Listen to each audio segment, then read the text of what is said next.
पतंजलि महामुनये नमः। आता आपण ईश्वर प्रणिधानाचा म्हणजे शेवटच्या नियमांगाचा विचार करणार आहोत. नियमांगी ईश्वर प्रणिधान हा या सूत्राच्या विचारारंभीच विवरणारंभी आपण म्हटल्याप्रमाणे योगाच्या योग साधनेच्या योगशास्त्राच्या धर्मनीती प्रणालीमधला भाग आहे. किंबहुना धर्मनीती प्रणाली ह्या भोवती गुंफली गेली असं म्हटलं तरी अतिशयोक्ती होणार नाही. अर्थात सर्व आस्तिक्य बुद्धीच्या सुसंस्कृत वैदिकांनी आलं का लक्षात, आस्तिक्य बुद्धीच्या सुसंस्कृत वैदिकांनी सश्रद्ध आचरावा असा हा आचार धर्म आहे. ईश्वर प्रणिधान हा एक आचार धर्म आहे. ईश्वर प्रणिधान हे साधन असं आहे की ते सर्व साध्यांसाठी धर्म अर्थ काम मोक्ष या सगळ्यासाठी ते परिपूर्ण स्वयंपूर्ण असं साधन आहे. धर्म अर्थ काम मोक्षार्थ कोणताही प्रयत्न ईश्वर प्रणिधानानं सिद्ध होत असतो. समजा तुम्ही असं म्हटलं की आम्ही दुसऱ्या कुठल्या माध्यमानं धर्मार्थ काम मोक्ष साधू, तर तसं जरी म्हटलं तरी त्यासाठी सुद्धा ईश्वर प्रणिधान हे त्या ठिकाणी महत्वाचं योगदान करतं. त्याद्वारा इतर माध्यम सुद्धा सिद्ध होतात. ईश्वर प्रणिधानाद्वाराच धर्मार्थ जे कराल, अर्थार्थ जे कराल, कामार्थ जे कराल, मोक्षार्थ जे कराल त्याची सिद्धी होईल. आणि त्यामुळे हा एक अत्युत्तम अद्वितीय अशा प्रकारचा आचार धर्म आहे. आणि या ठिकाणी तो नियम आहे, नियमांग असल्यामुळे तो अशा प्रकारचा एक स्वयंपूर्ण परिपूर्ण अत्युत्तम असा नियम आहे. नियमांगी ईश्वर प्रणिधान हे सार्वभौमिक सार्वजनीन असल्यानं सर्वांना याचा अधिकार आहे. आपण काही वेळेला म्हणतो की याचा आम्हाला अधिकार नाही, योग साधना आम्ही करण्यासाठी अपात्र आहोत, अक्षम आहोत, अयोग्य आहोत. पण या ठिकाणी असा प्रश्न संभवत नाही. हे जे नियमांग ईश्वर प्रणिधान आहे ते सार्वभौमिक आहे, सार्वजनीन आहे. त्यासाठी सगळ्यांना सर्वांना अधिकार आहे, यच्च यावत सगळ्यांना अधिकार आहे. आता जे ईश्वर प्रणिधानाचे त्यामुळे प्रकार आहेत, त्या प्रकारावरून आपल्याला हे लक्षात येतं की बाबा ह्याला सगळे कोणीही ह्याला पात्र आहेत. ईश्वर प्रणिधानाचे जे विधी आहेत ते विधी अशा प्रकारचे आहेत की, आणि त्याचे एकानेक प्रकारचे विधी आहेत. त्यामुळे कुठला ना कुठला विधी हा आपल्याला आचरता येतो, सांभाळता येतो, अनुष्ठान करता येतं. आणि त्यामुळे ईश्वर प्रणिधान हे सार्वजनीन सार्वभौमिक असं नियमांग आहे. कारण ह्याचे अनेक विधी आहेत. त्यामुळे या ठिकाणी निश्चितच कुतूहल निर्माण होतं की हे विधी काय आहेत. ईश्वर प्रणिधानाचे प्रकार आहेत: नामसंकीर्तन, नामस्मरण, नामश्रवण, ईश्वर चिंतन, ईश्वर पूजन असे त्याचे प्रकार आहेत. यातला कुठला ना कुठला प्रकार आपल्याला हाताळण्याची क्षमता असते. आणि त्यामुळे ते हे जे प्रकार आहेत आता सांगितले ते या नियमांग ईश्वर प्रणिधानामध्ये उपादिष्ट आहेत, उपदेशित आहेत. ईश्वर नाम संकीर्तनाची फलश्रुती वैदिकांना सांगण्याचं कारण नाही. वैदिकांना याबद्दल उपजत असं ज्ञान आहे, पारंपरिक असं ज्ञान आहे. त्याची फलश्रुती फार महत्वाची आहे ईश्वर नाम संकीर्तनाची. विष्णू सहस्रनामामध्ये असं म्हटलंय, भगवान विष्णूंचं नामस्मरण हे मोक्षदायक आहे असा श्रीमद महाभारताचा शांती पर्व अनुशासन पर्वाचा विष्णू सहस्रनामाचा या ठिकाणी सिद्धांत आहे. यस्य स्मरणमात्रेण जन्म संसार बंधनात विमुच्यते नमस्तस्मै विष्णवे प्रभविष्णवे. अगदी बोलके शब्द आहेत. यस्य स्मरणमात्रेण जन्म संसार बंधनात विमुच्यते नमस्तस्मै विष्णवे प्रभविष्णवे ओम नमो विष्णवे प्रभविष्णवे. प्रवचनकार म्हणतात महाभारतामध्ये अनुशासन पर्वामध्ये विष्णू सहस्रनाम सांगताना भीष्म युधिष्ठिराला हा उपदेश करतायत. सर्वशक्तिमान प्रणववाच्य असा जो भगवान विष्णू आहे, ज्याचं स्मरणमात्रतेनं जन्मसंसार बंधनातून निवृत्ती होते, त्या विष्णूला नमस्कार असो नमस्कार असो असं या ठिकाणी प्रवचनकार म्हणतात, सांगतात. युधिष्ठिर सुद्धा भीष्मासारखे वंदनीय आचार्य त्यांच्याकडून धर्माचं सखोल ज्ञान घेऊन सुद्धा, कारण असं आहे इतिहास जर तुम्ही पाहिला तर अनुशासन पर्वापूर्वी शांती पर्वामध्ये राजधर्म मोक्षधर्म आपद्धर्म अशा प्रकारे धर्मज्ञान सगळ्या प्रकारे प्राप्त करून घेतलंय. मोक्षधर्म पर्वामध्ये ज्ञान आहे, अध्यात्म ज्ञान आहे. आपद्धर्म त्या ठिकाणी सांगितला आहे जो आपल्या व्यवहाराला अत्यंत उपयोगी असतो. आपलं जीवन हे आपदग्रस्त असतं. त्यामुळे आपद्धर्म त्याचं निरूपण भीष्माचार्याने केलं. मोक्षधर्माचं आपद्धर्माचं राजधर्माचं प्रवचन केल्यानंतर सुद्धा सखोल ज्ञान घेऊन सुद्धा युधिष्ठिर परधर्माची पृच्छा करतो.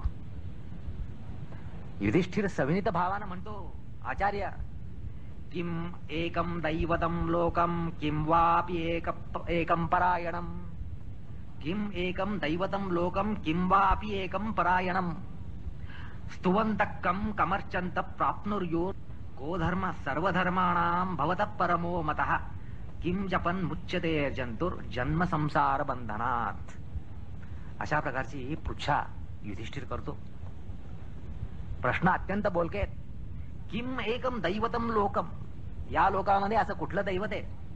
किम वापि एक परायणम, की ज्या देवतेमध्ये परायण झाल्यानं किंवा स्तुवंतमकम ज्याची स्तुती केल्यानं किंवा अर्चना केल्यानं पूजन केल्यानं प्राप्नुर्युर मानवा शुभम, मानवाला परमशुभ परमनिश्रेयस प्राप्त होईल असं कुठलं दैवत आहे की ज्याची प्रार्थना केल्यानं, ज्याचं नाम संकीर्तन केल्यानं, ज्यामध्ये परायण राहिल्यानं माणसाला परमशुभ प्राप्त होतं, परमप्राप्ती होते.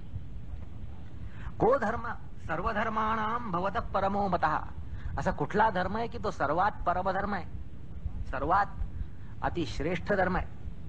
किम जपन मुच्यते अर्जंतुर जन्म संसार बंधनात.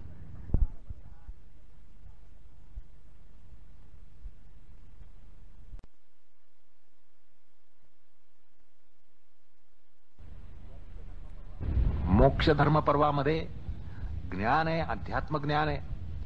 आपद्धर्म त्या ठिकाणी सांगितला आहे जो आपल्या व्यवहाराला अत्यंत उपयोगी असतो. आपलं जीवन हे आपदग्रस्त असतं. त्यामुळे आपद्धर्म त्याचं निरूपण भीष्माचार्याने केलं. मोक्षधर्माचं आपद्धर्माचं राजधर्माचं प्रवचन केल्यानंतर सुद्धा सखोल ज्ञान घेऊन सुद्धा युधिष्ठिर परधर्माची पृच्छा करतो.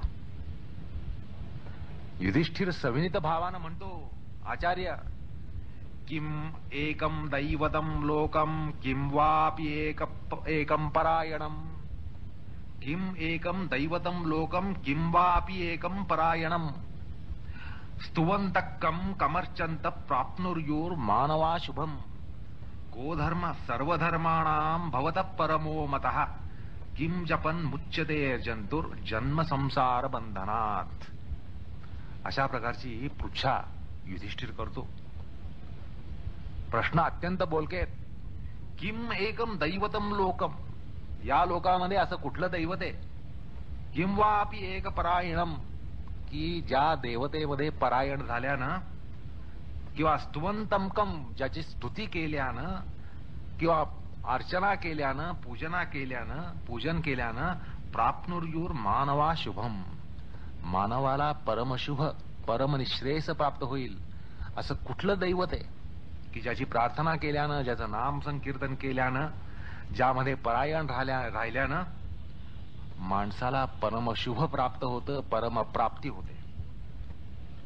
को धर्म सर्वधर्माणाम भवत परमो मतः. असा कुठला धर्म आहे की तो सर्वात परमधर्म आहे, सर्वात अतिश्रेष्ठ धर्म आहे. किम जपन मुच्यते जंतुर जन्म संसार बंधनात.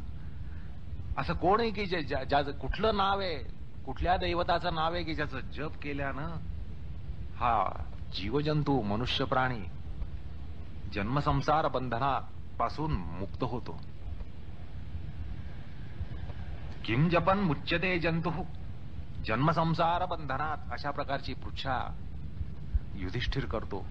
अहो हीच पृच्छा कुठल्याही अध्यात्म साधकाच्या मनामध्ये स्वयंप्रेरितपणे यायला पाहिजे. तो खरा अध्यात्म साधक. या सगळ्या प्रश्नांना उत्तर देताना श्रीमद भीष्माचार्य म्हणतात, वंदनीय भीष्माचार्य म्हणतात, परमपिता भीष्माचार्य म्हणतात, जगत प्रभू देवदेवम अनंतम पुरुषोत्तमम स्तुवन्नाम सहस्रेण पुरुषः सततोत्थितः तम एव च अर्चयन् नित्यं भक्त्या पुरुषमव्ययं ध्यायन् स्तुवन् नमस्यश्च यजमानतमेव च. जगत्प्रभू देवदेवम अनंतम पुरुषोत्तमम. जगत्प्रभू देवदेव देवादिदेव देवांचाही देव असा अनंत पुरुषोत्तम भगवान नारायण, भगवान विष्णू. स्तुवन्नाम सहस्रेण पुरुष सततोत्थितः. त्या अनंत भगवंताचं नामस्मरण सहस्त्रनामाद्वारा स्तवन करतो आणि त्याच्याच पूजनामध्ये भक्तीनं युक्त होतो. त्याचं सतत ध्यान स्तवन नमन यात मग्न असतो. तोच परमधर्म असतो. अर्थात परमधर्म कुठला या प्रश्नाला उत्तर देताना या ठिकाणी परमवंदनीय भीष्माचार्य असं म्हणतात. अर्थात या ठिकाणी अध्यात्म साधकाचा जो आद्य प्रश्न आहे, मुख्य प्रश्न आहे, त्या प्रश्नाचं उत्तर जे दिलं गेलंय ते उत्तर या ईश्वर प्रधान या नियमांगामध्ये साठलेलं आहे. अर्थात या ठिकाणी ईश्वर प्रधानाची सर्वसामान्यांनी अनुष्ठावी अशी एक त्याची अंगोपांगासहित उपासना ही सांगितली गेलेली आहे. धर्म सांगितला गेलेला आहे. श्रवण, कीर्तन, नमन, स्तवन ही परात्पर देवादिदेव सहस्राधिक नाम कोणाची तर केशवाची, वासुदेवाची, नारायणाची. त्यामुळे काय होतं तर य इदं शृणुयान नित्यं यश्चापि परिकीर्तयेत नाशुभम प्राप्नुयात किंचित सो अमुत्रेह च मानवा. अर्थात त्याला या किंवा परलोकामध्ये अशुभ असं कधीही केव्हाही कुठेही कितीही प्राप्त होत नाही. तसं घडणारच नाही. आणि पुन्हा या लोकी आणि म्हणजे इहलोकी आणि परलोकी त्याला इष्टप्राप्तीच होईल. पुढे असंही सांगितलं जातं, वेदांतगो ब्राह्मण स्यात् क्षत्रियो विजयी भवेत वैश्यो धनसमृद्ध स्यात् शूद्रम सुखमाप्नुयात. धर्मार्थी प्राप्नुयात धर्मम, अर्थार्थी च अर्थ प्राप्नुयात, कामान अवाप्नुयात कामी, प्रजार्थी आप्नुयात प्रजा. किती बोलके शब्द आहेत. अर्थ सांगण्याचं कारणच नाही, अर्थ साठलेला आहे, अर्थाने ओथंबलेलं असं हे काव्य आहे, महाकाव्य आहे. वेदांतको ब्राह्मण स्यात्. ब्राह्मण जो आहे तो वेदांतविद होईल. क्षत्रियो विजयी भवेत. क्षत्रियाला ज्याचा जो परमधर्म आहे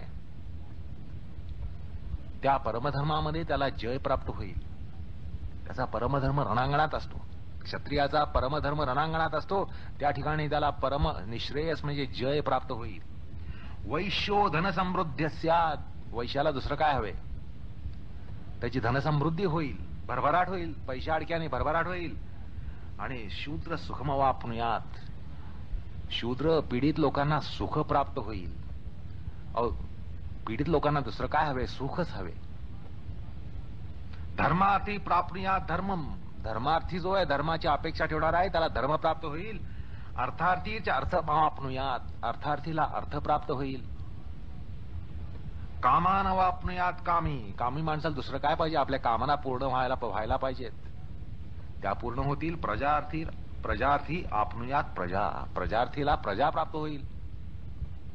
तसंच यशो प्राप्नोति विपुलम असंही म्हटलंय, यश हे विपुलतेनं प्राप्त होईल. अचलाम श्रियमाप्नोती, त्यानंतर श्रेय प्राप्नोति अनुत्तमम. भवती आरोगो द्युतिमान, भवती आरोगो, आरोग्य संपन्न होतील. जे रोगी आहेत ते आरोग्य संपन्न होतील. भवती आरोगो द्युतिमान म्हणतात. नंतर रोगार्तो मुच्यते रोगात, रोगाच्या पाशामध्ये अडकलेले त्या पाशापासून मुक्त होतील. बंधो मुच्येत बंधनात, न क्रोधो न च मात्सर्यम, न लोभो ना शुभाम मतीही. अर्थात जगाला विगत क्रोध असणं, विगत लोभ असणं, विगत मत्सर असणं हे किती महत्वाचं आहे हे क्षणभर योग विज्ञानाकडे अनुसंधान ठेवलं तर लक्षात येईल. योग मनोविज्ञानाला, योग धर्माला हा किती महत्वाचा भाग आहे की क्रोध आपल्यामध्ये नाहीसा होणं, क्रोध संपणं, आपण विगत क्रोध होणं, विगत मत्सर होणं, विगत लोभ होणं आणि अशुभमती आपली नाहीशी होणं. अशुभमती हा योगाचा बलाढ्य प्रतिपक्ष आहे. हे सगळे बलाढ्य प्रतिपक्ष आहेत, महारथी आहेत. क्रोध हा योगाचा प्रतिपक्षी महारथी आहे, अतिरथी महारथी आहेत हे सगळे. क्रोध हा प्रतिपक्ष आहे, लोभ हा प्रतिपक्ष आहे, मत्सर हा प्रतिपक्ष आहे, अशुभमती ही प्रतिपक्ष आहे. हे सांगण्याचं कारण नाही, याचं विश्लेषण मांडण्याचं कारण नाही. आणि यापासून मुक्ती होत असते. कशाने? नाम, पूजन, अर्चन, संकीर्तन, श्रवण, कुठला ना कुठला विधी त्याद्वारा हे होत असतं. असं आता या ठिकाणी विष्णू सहस्रनामामध्ये परमधर्मामध्ये सांगितलेलं आहे. योग साधकाला योगामध्ये आद्यंत जे जे अभिष्ट आहे, असतं, हवे ते सगळं त्याला मिळतं. आलं का लक्षात? जे नको असेल ते सगळं दूर जातं. योगांगाच्या प्रत्येक श्रेणीमध्ये ईश्वर प्रणिधान कोणत्या ना कोणत्या रूपानं येईल आणि ते स्वाभाविकपणे होईल हे साधकानं दक्षतेनं साधलं पाहिजे. अस्खलित योग साधना जर व्हायची असेल, करायची असेल तर असं त्या ठिकाणी व्हायला पाहिजे की प्रत्येक योगांगामध्ये, उपांगामध्ये ईश्वर प्रणिधान डोकावेल ह्याची काळजी, दक्षता आणि तसा विधी हा सांभाळला पाहिजे. मग यशो प्राप्नोति विपुलम. योग साधक, अनेक वेळा असे योग साधक आपल्याला दिसतात की पंक्चर चेहऱ्याचे असतात. आम्हाला यश मिळत नाही, आम्हाला यश मिळत नाही, आम्हाला यश मिळत नाही. का तर अपेक्षा ठेवतात आणि साधना करतात किंवा साधनेचे विधी चुकतात आणि मुख्य म्हणजे या ठिकाणी ईश्वर प्रणिधान डोकावत नाही. त्यामुळे असं होतं, कारण ईश्वर प्रणिधान जर डोकावलं तर या ठिकाणीच वचन आहे काय, आताच तुम्हाला सांगितलं, श्रेय प्राप्नोति अनुत्तमम, यशो प्राप्नोति विपुलम. यश प्राप्त होत नाही म्हणजे त्या ठिकाणी ईश्वर प्रणिधान नाहीये, हे उघड आहे. त्यामुळे मुद्दा असा आहे की नियमांग ईश्वर प्रणिधान हे असं आहे की त्याचं सूत, त्याची वीण ही कुठल्याही योगांगामध्ये, उपांगामध्ये असायलाच हवे. अशा प्रकारचं हे एक नियमांग आहे. आलं का लक्षात? हे जे प्रणिधान आहे, हे प्रणिधान, हे जे ईश्वर प्रणिधान आहे, हे जे ईश्वर प्रणिधान आहे ते तो केवळ उपाय नाहीये, उपेय सुद्धा आहे. विलक्षण प्रकारे हा ईश्वर प्रणिधान हा केवळ उपाय नाहीये, उपाय तर आहेच पण उपेय सुद्धा आहे.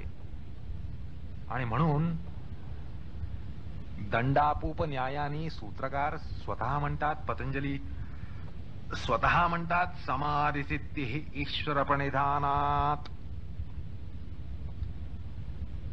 असं पुढे 45 सूत्रामध्ये सूत्रकार म्हणतात.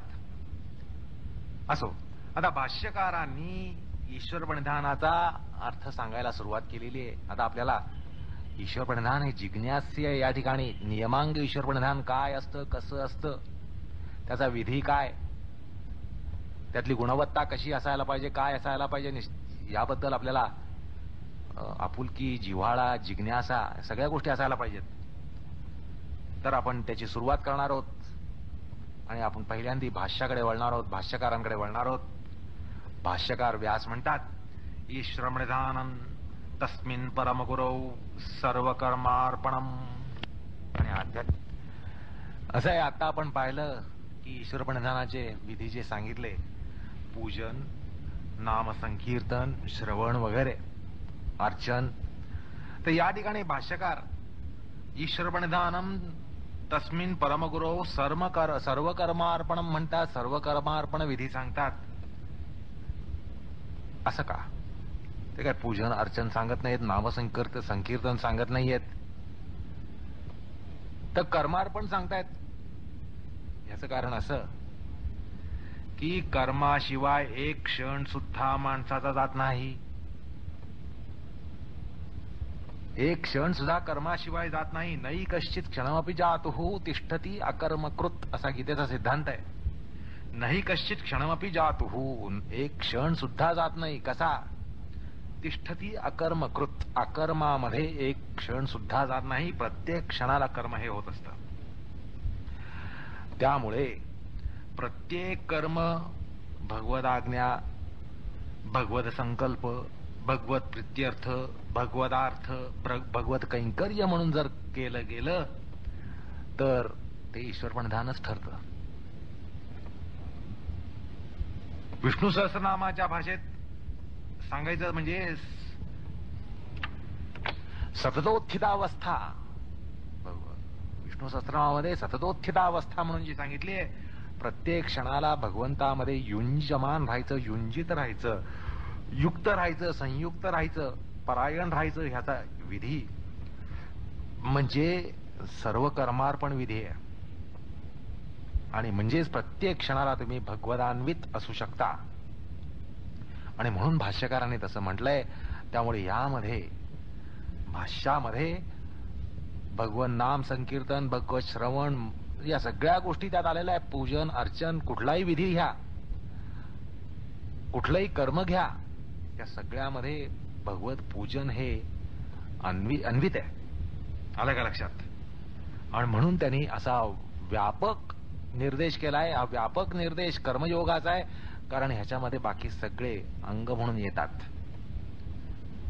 मुद्दा असा आहे की क्षणोक्षणी माणूस कर्म करत असतो आणि प्रत्येक क्षणाचं कर्म म्हणजे हे भगवत ध्यानानं होत असेल तर प्रत्येक क्षणाला तो भगवत पूजन, भगवत स्मरण, नामस्मरण, संकीर्तन काही ना काही करतच असतो. आलं का लक्षात? म्हणून ईश्वर प्रणिधान निष्ठ साधक हा कसाही असो, शय्यास्थित असो, आसनस्थ असो, मार्गक्रमक असो, गमनशील असो, काही करत असो, तो आपल्या स्वरूपामध्ये स्वस्थ असतो. आणि त्यामुळे भवबंधनाचं जे बीज आहे त्याचा नाश करून परमात्म्यामध्ये नित्यमुक्त राहून अमृतयोगाचा भागीदार होतो, असं वचन भाष्यकारांचंच आहे. प्रत्येक क्षणामध्ये तो भगवदान्वित असल्यामुळे, भगवत परायण असल्यामुळे त्याला ही अवस्था प्राप्त होते. भाष्यकारांचंच वर्णन आहे. शय्यासनस्थोय पथि व्रजन्वा स्वस्थ परिक्षीण वितर्कजालः संसार बीज क्षयमीक्षमाणः स्यान्नित्ययुक्तो अमृतभाग भोगी, असं स्वतः भाष्यकार म्हणतात. कारण हे ईश्वर प्रणिधानामुळेच शक्य आहे. ईश्वर प्रणिधानामुळे तो सतत अशा योगावस्थेमध्ये राहू शकतो. अर्थात ईश्वर हे नियमांग ईश्वर प्रणिधान जे आहे किती व्यापक आहे ते या ठिकाणी लक्षात येतं. असो, आता पूर्वी सांगितल्याप्रमाणे ईश्वरार्पण बुद्धी येण्यासाठी, कारण प्रत्येक कर्म हे ईश्वरार्पण वृत्तीने करायचंय, ईश्वरार्पण बुद्धीनं करायचंय. अर्थात प्रत्येक क्षण हा ईश्वरार्पित होणार आहे. आणि त्यासाठी निश्चितच आस्तिक्य भाव केवळ पुरत नाही. केवळ आस्तिक्य भाव पुरत नाही, भगवत श्रद्धा पाहिजे. बरं तेवढंच नाही, त्याच्याबरोबर अहंकार विमुक्ती पाहिजे. मी करताय, माझं कर्तृत्व असा भाव असता कामा नये. अहंकार विमुक्ती असायला पाहिजे. हे सगळे घटक आवश्यक ठरतात.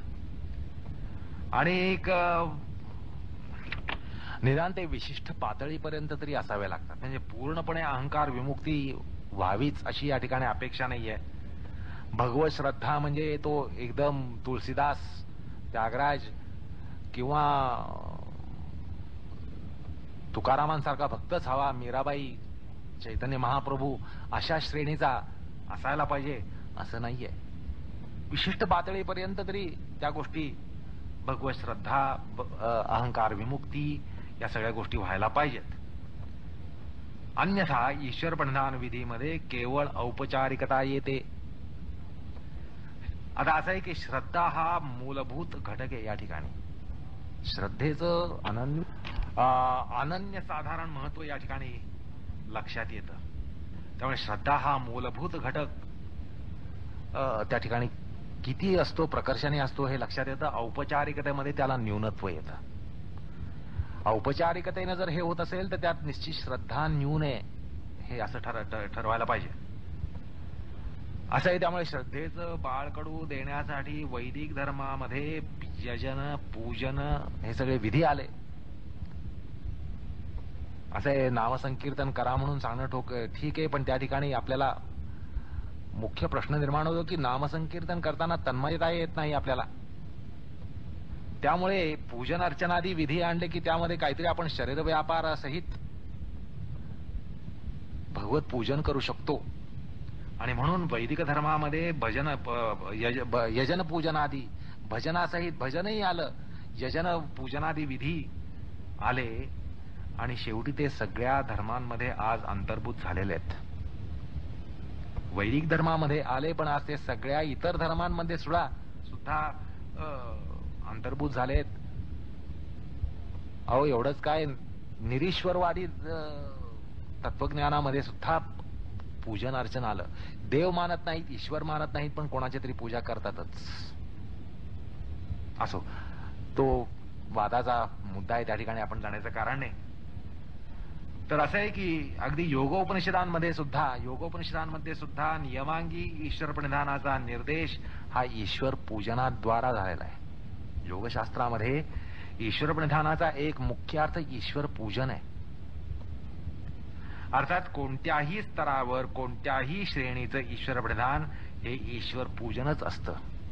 म्हणजे पूजन म्हटल्यानंतर ती षोडशोपचार पूजाच व्हायला पाहिजे, त्याला घंटा पाहिजे, फुलं पाहिजे, नैवेद्य पाहिजे असंच नाहीये. तुम्ही कुठल्याही स्तराचं, श्रेणीचं ईश्वर प्रणिधान कराल तर ते ईश्वर पूजनच ठरेल. चैतन्य महाप्रभूंची तन्मयता ही ईश्वर पूजनच होतं. मीराबाईंची तन्मयता ही ईश्वर पूजनच होतं. आला का लक्षात? तरी ईश्वर पूजन म्हणजे जी आपली एक कल्पना आहे की मग एक देवारा पाहिजे, देवाऱ्यामध्ये देवाऱ्याची सगळी पूजेची साधनं पाहिजेत, पंचपात्र पाहिजेत, घंटा पाहिजे, शंख पाहिजे, नैवेद्य पाहिजे, धूप नैवेद्य, अगरबत्ती या सगळ्या गोष्टी पाहिजेत. तसं तेवढाच अर्थ मर्यादित घ्यायचा नाहीये. तर ईश्वर प्रणिधान कुठल्याही श्रेणीचं असो ते शेवटी ईश्वर पूजनच असतं असं या ठिकाणी समजून घेतलं पाहिजे.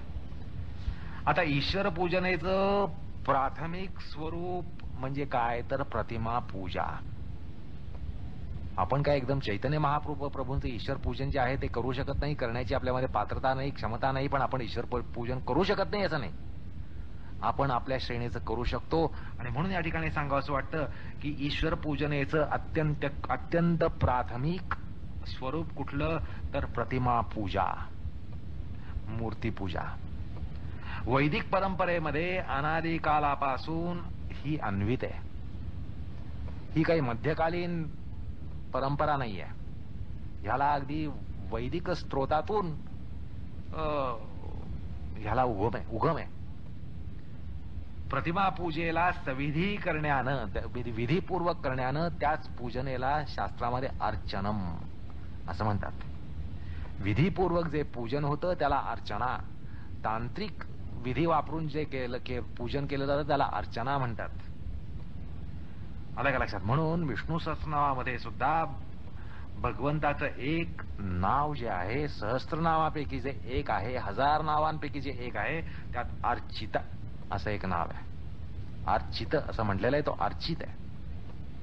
अर्चिष्मान अर्चित कुंभो. विष्णू सहस्रनाम ज्यांना कंठगत आहे त्यांना या ठिकाणी आठवेल. अर्चिष्मान अर्चित कुंभो असं म्हटलेलं आहे. अर्चित हा म्हणजे जो अर्चित आहे. असो, भगवान श्रीकृष्ण सुद्धा भगवद्गीतेमध्ये प्रतिमा पूजनाच्या संदर्भात म्हणतात, पत्रम पुष्पम फलम तोयम यो मे भक्त्या प्रयच्छति तदहम भक्तिवपरतम अश्नामी प्रयतात्मनः. 9व्या अध्यायातला 26वा श्लोक. यात काय सांगितलंय? पत्रम पुष्पम फलम तोयम हे सगळे भक्ती पूजनेची साधन आहेत. आपल्याला ईश्वराचं पूजन, भगवंताचं पूजन करायचं म्हणजे आपल्याला या गोष्टी लागतात. पत्रम पुष्पम फलम तोयम. तर भगवंत म्हणतात, जो मला भक्तीने या गोष्टी अर्पण करेल, केवळ पान, फूल, फळ, पाणी एवढं जरी अर्पण केलं भगवंताला, ते भक्तीने जर केलं तर ते सुद्धा मी ग्रहण करीन असं भगवंत म्हणतात. अर्थात हे प्रतिमा पूजनेचं द्योतक आहे किंवा मूर्तीपूजेचं द्योतक आहे. भगवंत म्हणतात त्या अर्थी मूर्तीपूजेसाठी म्हणतात. एकूण काय तर मूर्तीपूजा ही वैदिक धर्मामध्ये अनादी कालापासून आहे. या ठिकाणी महाभारतातलं एक वचन आठवतं, माम अर्पयेत तु सततम. वैष्णव धर्मामध्ये विष्णू अर्चन विधी सांगितला आहे, त्यात असं म्हटलेलं आहे. असो, आता ही मूर्तीपूजेचा आपण या ठिकाणी विचार करतोय कारण सर्वसामान्य माणसाला मूर्ती बघितल्यानंतर भावांचा आविष्कार हा होत असतो. सर्वसामान्य माणसाला सांगितलं तू निर्गुण भक्ती कर, तो काय डोंबलाची भक्ती करणार? निर्गुण भक्ती काय करणार तो? सगुण भक्ती हवे. आणि मूर्ती असेल तर मूर्ती जर त्याला म्हणजे आवाहन जास्त करू शकते, त्याच्या भक्तीला, भक्तिभावाला आवाहन हे मूर्तीद्वारा होतं. आणि त्यामुळे मूर्तीपूजा ही आपल्या धर्मामध्ये आली, अगदी अनादी काळापासून आलेली आहे. तर सांगायचा मुद्दा असा की जी मूर्तीपूजा किंवा त्या मूर्तीचं, सुंदर मूर्तीचं वर्णन हे महाभारतातच शब्दांकित आहे. महाभारतातच ते शब्दांकित आहे. त्या ठिकाणी असं म्हटलंय, स्वरूपाम प्रतिमाम विष्णू प्रसन्न वदवेक्षणाम कृत्वा आत्मनः प्रीतिकरीं सुवर्ण रजसादिभिः ताम अर्चयेत, ताम प्रणमेत, ताम यजेत, ताम विचिंतयेत.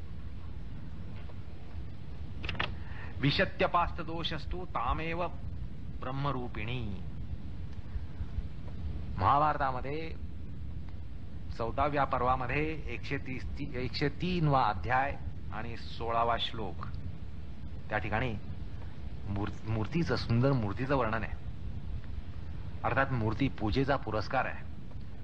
भागवतामध्ये किंवा अनेक पुराणांमधून क्रियायोग हा शब्द ईश्वर पूजन परकच आहे. भागवतात वैदिक, तांत्रिक, मिश्र असे 3 प्रकारचे पूजन सांगितलेत.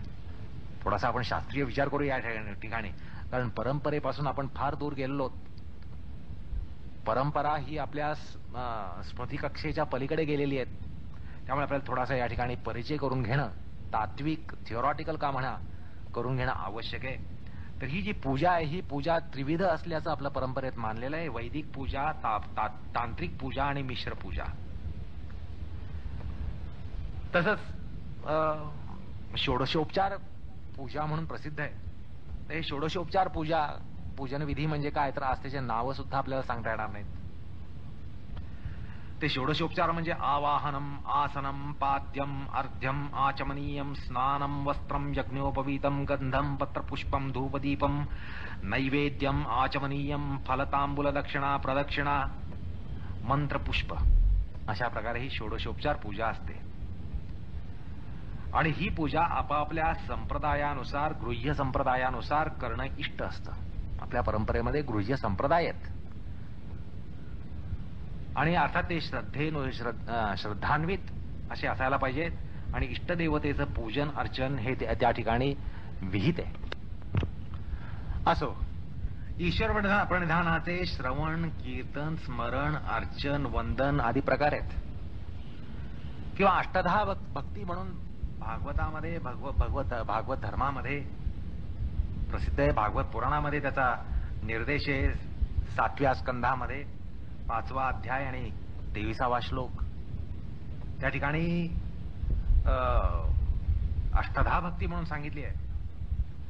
आणि त्याचा भावार्थ असा की ईश्वर प्रणिधानाला क्रिया महत्वाची नसून तसतशी वृत्ती हवी. तसतशी क्रिया नाहीये.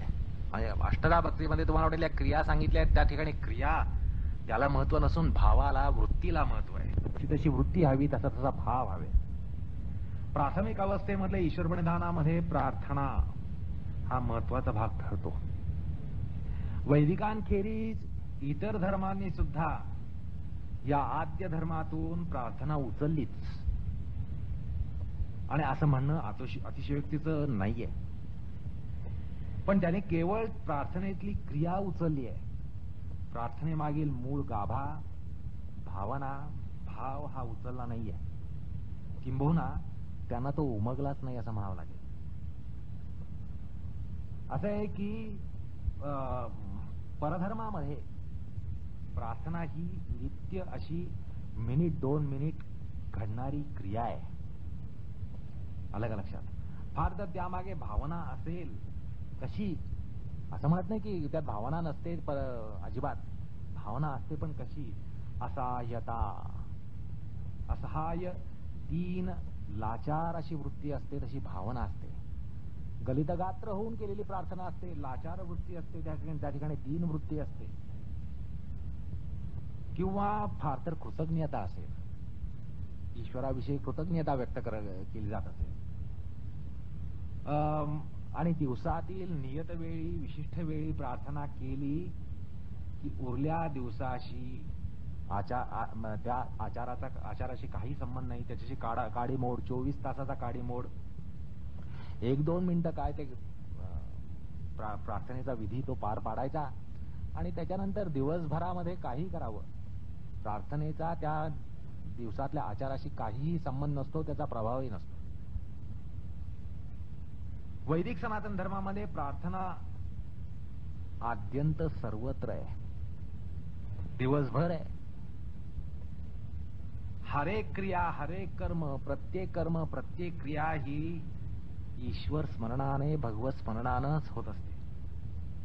आणि सकाळपासून अगदी उठणं, स्नान करणं, भोजन करणं, व्यवसायारंभ करणं, व्यवसायोपसंभार करणं, निद्रिस्त होणं, हे सगळे विधी, सगळे क्रिया, सगळे व्यापार,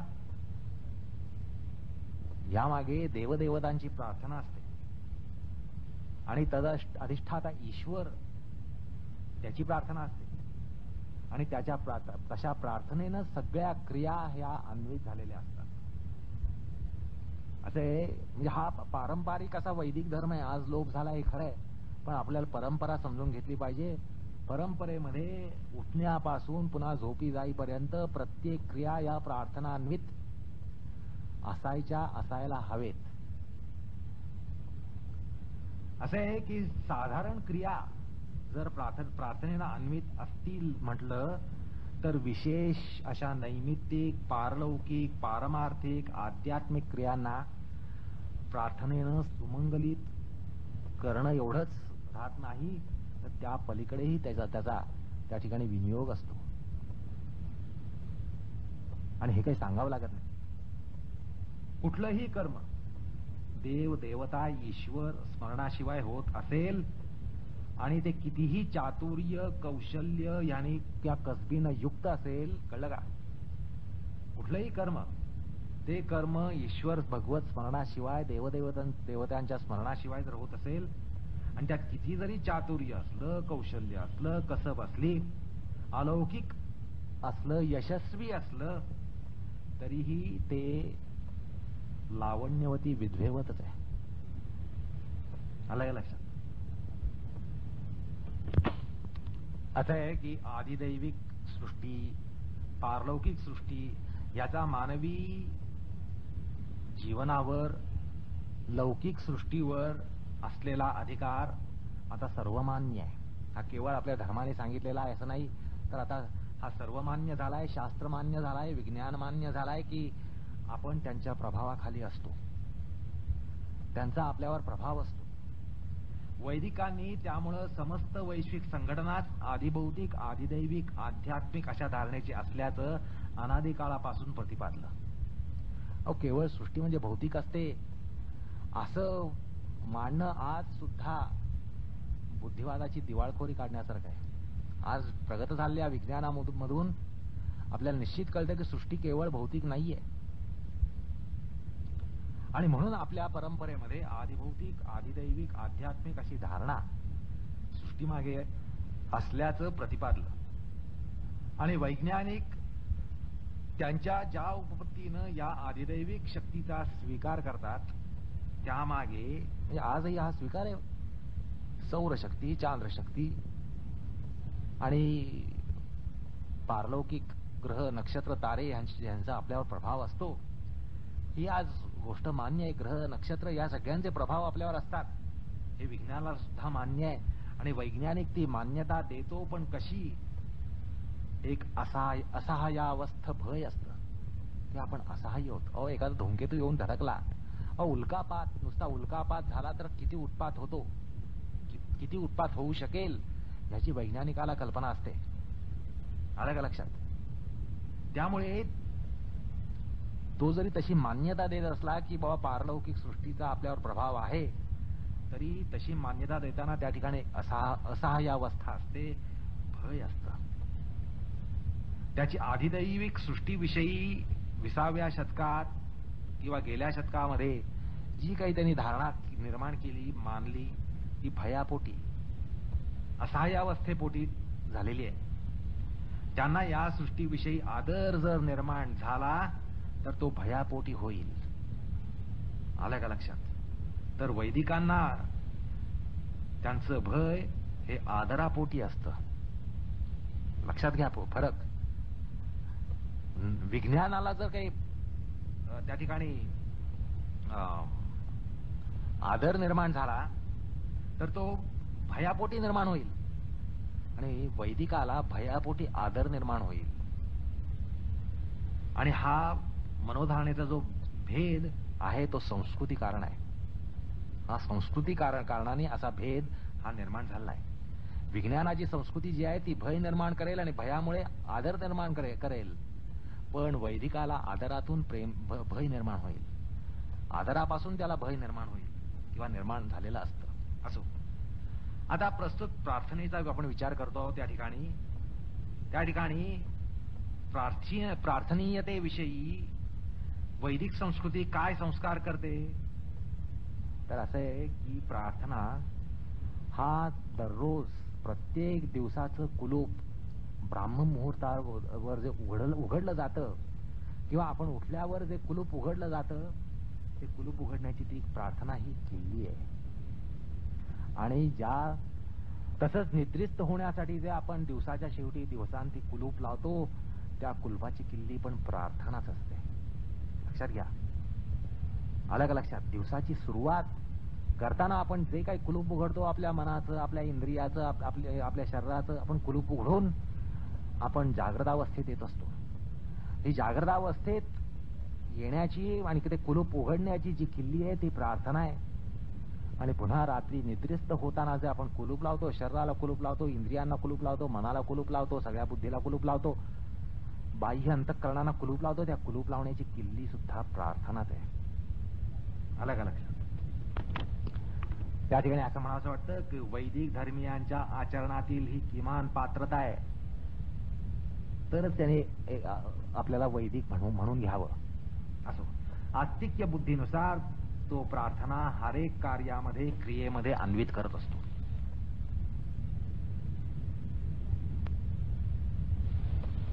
एकदा ही वृत्ती रुळली तर ईश्वर स्मरण अत्यंत स्वाभाविकपणे, नैसर्गिकपणे, स्वयंस्फूर्तपणे प्रयत्न निरपेक्ष, बुद्धी हेतू निरपेक्ष होत असतं, स्वाभाविकपणे होत असतं. आणि तो उठता बसता शिंकता खोकता हरिस्मरण करतो, निर्हेतुकपणे करतो, असं आपल्याला थोडं अवलोकनाने सुद्धा लक्षात येतं. वैदिकांचं जर आपण अवलोकन केलं तर आपल्याला लक्षात येतं की उठता बसता शिंकता खाता पिता तो भगवंताचं नाम घेतो, ते स्वाभाविकपणे घेत असतो, ते अत्यंत नैसर्गिकपणे होत असतं. त्यामध्ये कुठलाही हेतू नसतो, प्रयत्न निरपेक्षपणे बुद्धी हेतू शिवाय ते होत असतं. तो त्याचा स्वभाव बनतो. आलं का लक्षात? अशा प्रकारे ही धारणा जी आहे ती प्रार्थनेची धारणा इतकी खोलवर जाऊ शकते, हे आपल्याला एखाद्या अस्खलित वैदिकाकडे पाहिलं तर लक्षात येतं.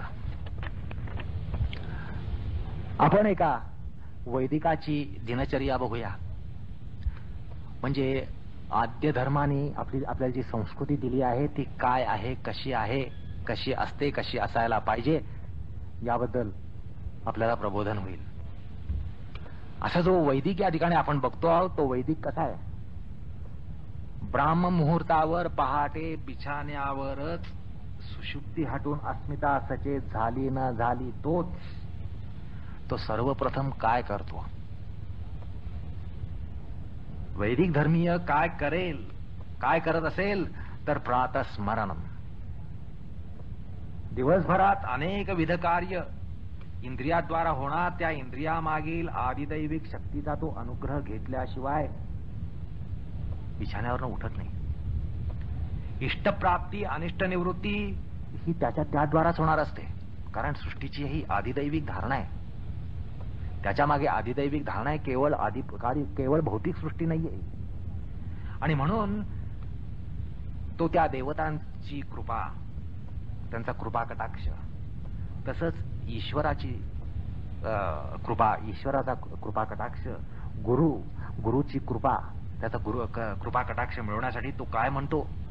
सविनीत भावानं म्हणतो, ब्रह्मा मुरारी त्रिपुरांतकारी भानु शशी भूमी सुतो बुधश्च गुरुश्च शुक्र शनि राहु केतवः कुर्वन्तु सर्वे मम सुप्रभातम. अशा सगळ्या देवतांचं तो स्मरण करून, प्रार्थना करून त्यांच्याकडनं सुप्रभात मागतो. ब्रह्मा, मुरारी म्हणजे विष्णू, त्रिपुरांतकारी शिव, सूर्य, चंद्र, बुध, गुरु, शुक्र, शनी, राहू, केतू, या सगळ्या देवतांच्याकडनं तो कृपा कटाक्षासाठी प्रार्थना करतो. आणि माझी प्रभात ही सुप्रभात ठरो, अशी तो प्रार्थना त्या ठिकाणी करत असतो. त्यानंतर कराग्रे वसते लक्ष्मी, करमध्ये सरस्वती, करमूले तु गोविंदम, प्रभाते करदर्शनम, असं म्हणून आपल्या स्वतःच्या हाताचं दर्शन करतो. आपल्या हातामध्ये काय बघतो? कराग्रे वसते लक्ष्मी. आपण कराग्राद्वारा आपली क्रिया करत असतो, हाताद्वारा आपण काम करतो, त्याद्वारा आपला निर्वाह होत असतो. म्हणून लक्ष्मी त्या ठिकाणी वसन करते, तिच्याकडे तो बघतो. कराग्रे वसते लक्ष्मी, करमध्ये सरस्वती, करमध्यामध्ये बुद्धिदेवता सरस्वतीचा निवास आहे, करमूलामध्ये गोविंदाचा निवास आहे. आणि म्हणून तो आपल्या हाताचं दर्शन करून घेतो, म्हणजे या देवतांचं दर्शन घेत असतो. त्यानंतर वेद धर्मानुयायी अध्यात्म मार्गातले मार्ग प्रदीप जे गुरु आहेत त्यांचं स्मरण करतो. प्रातःशिरति शुक्लाब्ते द्विनेत्र द्विभुजं गुरुं प्रसन्नवदनं शांतं स्मरेत् तन्नाम पूर्वकम. तो गुरुमुख जे शुक्ल कमळाप्रमाणे आहे आणि तशी जी शांत मूर्ती ज्याची आहे, अशा प्रसन्न वदन गुरुचं नाम पूर्वक स्मरण करतो. अर्थात आपण या ठिकाणी योगसाधकाचा विचार करतोय, ईश्वरपण ध्यानाचा विचार करतोय, ईश्वर विषयक भावना निर्माण होण्यासाठी आपण विचार करतोय म्हटल्यानंतर साधकांनी प्रातस्मरण करताना पुण्यश्लोक अशा परमभक्तांचं स्मरण करणं अत्यंत उचित असतं. आणि असा योगी हे करतच असतो, स्वाभाविकपणे करत असतो. योगसाधकाने ते करायला हवे. योगसाधकाने सकाळी उठल्यानंतर प्रातस्मरण करताना भगवंताचे जे परमभक्त आहेत, पुण्य श्लोक भक्त आहेत, त्यांचं श्रवण करायला पाहिजे. प्रल्हाद नारद पराशर पुंडरीक व्यासांबरीश शुक शौनक भीष्मदाल्भ्याम रुक्मांगदार्जुन वसिष्ठ विभीषणादीन पुण्याम इमाम परम भागवतान स्मरामी. असं म्हणून भगवत भक्तोत्तमांचं स्मरण करावं. हे भक्त कोण आहेत? प्रल्हाद, नारद, पराशर, पुंडरीक, व्यास, अंबरीश, शुक, शौनक, भीष्म, दाल्भ्य, रुक्मांगद, वसिष्ठ, अर्जुन, विभीषण अशा भक्तोत्तमांचं स्मरण हे योगसाधकाने करायला हवं. बिछाण्यावरनं जमिनीवर पाय ठेवताना सुद्धा त्यांनी पहिल्यांदी लक्ष्मीचं स्मरण करायला पाहिजे. कारण भूमाता हे लक्ष्मीचं दुसरं नाव आहे. ती लक्ष्मी आहे. भूमी ही लक्ष्मी आहे. धनधान्याची ती योनी आहे. धनधान्य, पैसा, अडका, संपत्ती ह्याची योनी म्हणजे भूमी आहे, धरणी आहे, लक्ष्मी आहे ती. आणि म्हणून त्या ठिकाणी वैदिक हा भूमीवर पाय ठेवण्यापूर्वी कृतज्ञता व्यक्त करतो,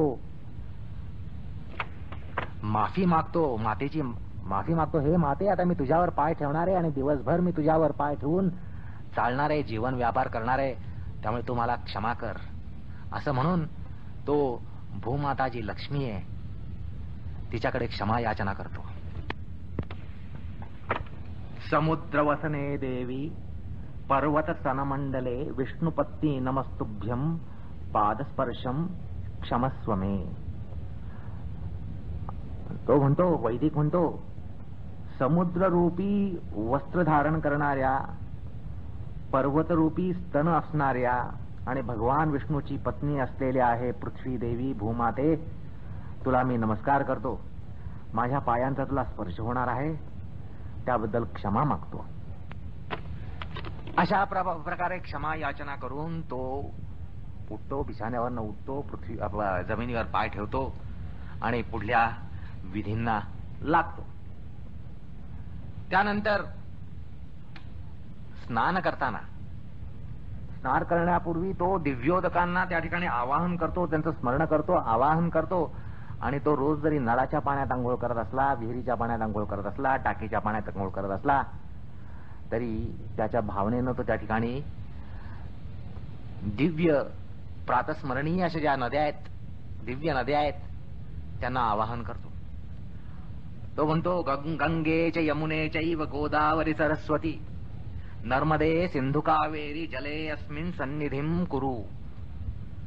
हे गंगे, यमुने, हे गोदावरी, हे सरस्वती, हे नर्मदे, हे सिंधू, हे कावेरी, या सगळ्या पवित्र नद्यांना आवाहन करतो आणि म्हणतो, मला सन्निधी द्या, माझ्या जवळ या पाण्यात उतरा आणि त्यात मला स्नान करू द्या. अशा प्रकारे उदात्त भावनेनं तो स्नानविधी उरकत असतो. एकूण काय, वैदिकांनी सगळ्या नित्यक्रिया म्हणा, अगदी भोजन, स्नान, या सगळ्या क्रिया या पद्धतीने अन्वित केलेल्या. भोजन करताना सुद्धा तो प्रार्थना करून, हे उदरभरण नाहीये, अन्न खातोय ते उदरभरण नाहीये, हा ब्रह्मयज्ञ आहे, अशा भावनेनं तो अन्न सेवन करत असतो. आणि दिवसाच्या शेवटी सुद्धा आपलं काम उरकल्यानंतर सुद्धा, सायं अन्निक उरकल्यानंतर सुद्धा प्रार्थना करतो. आणि ज्या वेळेला दिवसभरात रिकामा वेळ मिळेल त्यावेळेला सुद्धा श्रीराम जय राम जय जय राम किंवा श्रीकृष्ण गोविंद हरे मुरारे हे नाथ नारायण वासुदेव,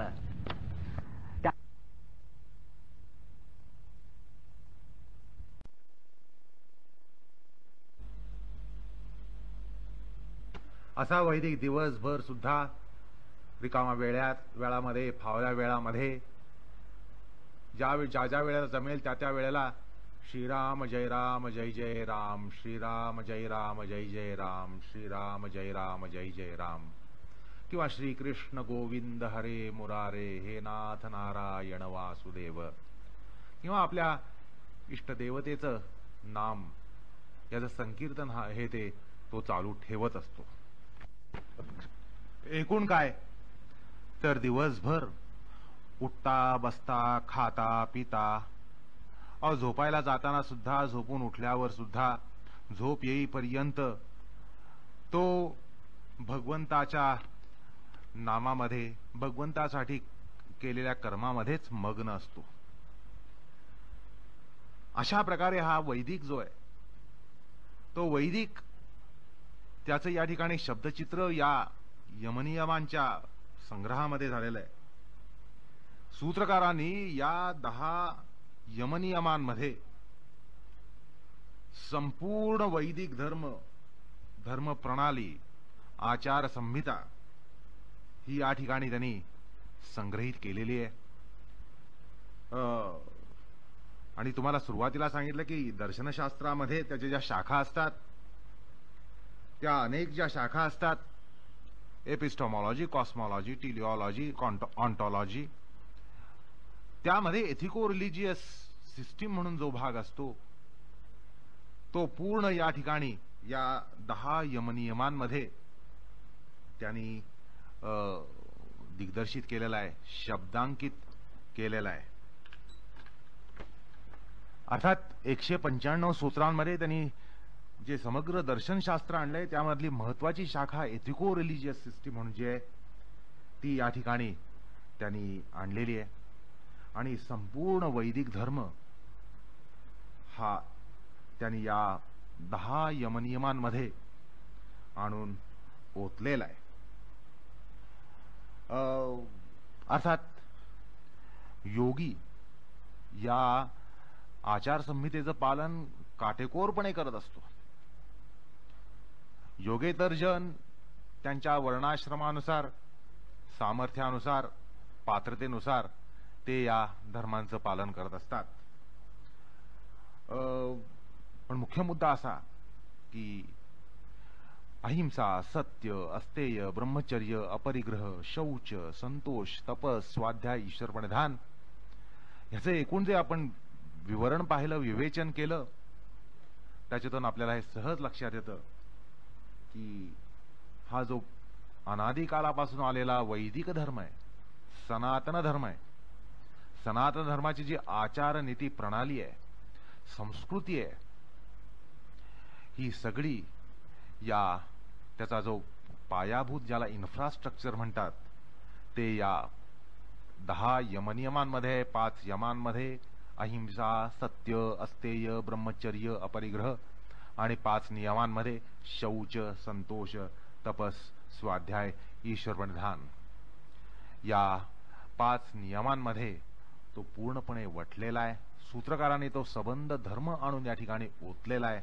तो सबंध सनातन धर्म या यमनियमांमध्ये त्यांनी संग्रहित केला आहे. आणि हे जे त्यांचं सामर्थ्य आहे, शब्द सामर्थ्य आहे, अधिकार आहे, तो खरोखर वाखाणण्याजोगा आहे. केवळ या एका छोट्याशा प्रकरणामध्ये त्यांनी हा समस्त धर्म या ठिकाणी उभा केलेला आहे. तर मुद्दा असा की योगी आणि योगेतर यांच्या पालनामध्ये फरक असतो, तो या ठिकाणी लक्षात घेतला पाहिजे. अर्थात योग्याचं यमनियम पालन, यमनियम सेवन, यमनियमांचं अंगीकरण आणि योगेतरांचं यमनियम सेवन यामध्ये फरक असतो. तो अशा अर्थानं की त्या ठिकाणी हेतूमध्ये फरक असतो, धारणेमध्ये फरक असतो. कुठलाही वैदिक यमनियम पाळणारच. केवळ योगसाधकानेच यमनियम पाळायचे असतात असं नाही. वैदिक हा यमनियम पाळतोच, पण त्यामध्ये अभेद आहे का? नाही, अभेद नाहीये. योगसाधक हा यमनियम पाळतो, त्यामागे हेतू, धारणा ह्याच्यामध्ये निश्चित फरक आहे, भेद आहे. हा भाग लक्षात घेतला पाहिजे. आणि त्यामुळे हे वैलक्षण्य जे आहे ते या ठिकाणी लक्षात घेतलं पाहिजे. कारण योगसाधक हा योगधर्मासाठी यमनियमांचं पालन करत असतो, आणि बाकीचे धर्मासाठी यमनियमांचं पालन करत असतात. असो, अर्थात तो एक सविस्तर विचार हा वेगळाच भाग आहे. पण हा सहज लक्षात येतो की योगसाधकाचं यमनियम पालन आणि सेवन आणि इतरांचं वैदिकांचं यमनियम पालन आणि सेवन ह्यामध्ये फरक आचरणामध्ये नसला तरी हेतू आणि धारणा यामध्ये निश्चितच फरक असतो, हे अभ्यासकाने लक्षात घेतलं पाहिजे. असो, आता यमनियमांचं किती जरी महत्व पटलं, त्यातली उदात्तता ही लक्षात आली आणि ती किती जरी उपादेय वाटली आणि त्याची उपादेयता किती जरी आपल्या अंतःकरणामध्ये बिंबली, तरीही अनादि कर्मवासना, अनादि वासना, अविद्या वासना, पाप वासना, क्लेश हे सगळे अनादि शत्रू आहेत. या सगळ्या अनादि अशा क्लेशांमुळे, वासनांमुळे यमनियमांना अत्यंत बलाढ्य असे प्रतिपक्षी हे असतात. आलं का लक्षात?